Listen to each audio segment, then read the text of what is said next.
Dengue ಆಗಿತ್ತು, ಹಾಸ್ಪಿಟಲ್ಗೆ admit ಆಗಿದ್ದೆ. ಹಾಯ್. ಹಲಸಿನ ಹಣ್ಣಿನ ಸಜ್ಜಿಗೆ ಹೇಗೆ ಮಾಡೋದು ಅನ್ನೋದನ್ನೇ ಹೇಳ್ಕೊಡ್ತೀನಿ. ಬೆಡ್ಡಿಂದ ಎದ್ದೇಳೋದಕ್ಕೆ ಆಗ್ತಾ ಇರಲಿಲ್ಲ. ಪ್ರತಿಯೊಂದು ವಿರಾಟೆ ಮಾಡಿದ್ದು ಪಾಪ. ಶೆಫ್ ವಿರಾಟ್ ವತ್ಸಲ ಅವರು ಫುಲ್ಲು ಕಿರ್ಚಾಡ್ತಾ ಇದ್ರು. ಅವ್ರಿಗೆ ಏನಾಗಿತ್ತು ಅಂತಲೂ ಗೊತ್ತಿರೋ ಅಂತೆಲ್ಲ ಬೈತಿರು. ಒಂದೊಂಥರ ತುಂಬ ಡಿಸ್ಟರ್ಬಿಂಗ್ ಆಗಿತ್ತು ನನಗೆ. ಸೊ ಏನು ನಡೀತಿದೆ ಅಂತ ಗೊತ್ತಾಗ್ತಿಲ್ಲ. ಹೊರಗಡೆ ಸಿಕ್ಕಾಬಟ್ಟೆ ಕಿರ್ಚಾಟ. ಹಾಸ್ಪಿಟಲ್ ಬಗ್ಗೆ ಹೇಳ್ಬೇಕು, treatment wise, service wise, doctors, staff ಎಲ್ಲ ತುಂಬ ಚೆನ್ನಾಗಿತ್ತು.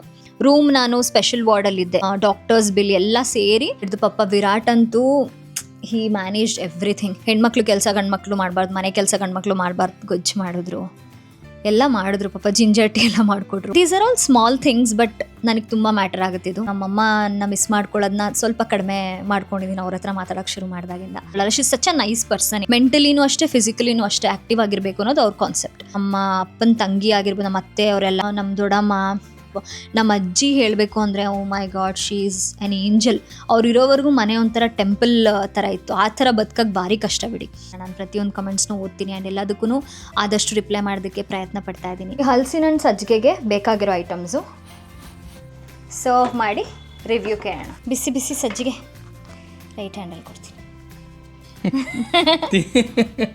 ಎಕ್ಸ್ಟ್ರಾರ್ಡಿನರಿ. ಚೆನ್ನಾಗಿದೆಯಾ? ಅಷ್ಟೇ. ಸೋಲಲ್ಲ. Very very nice.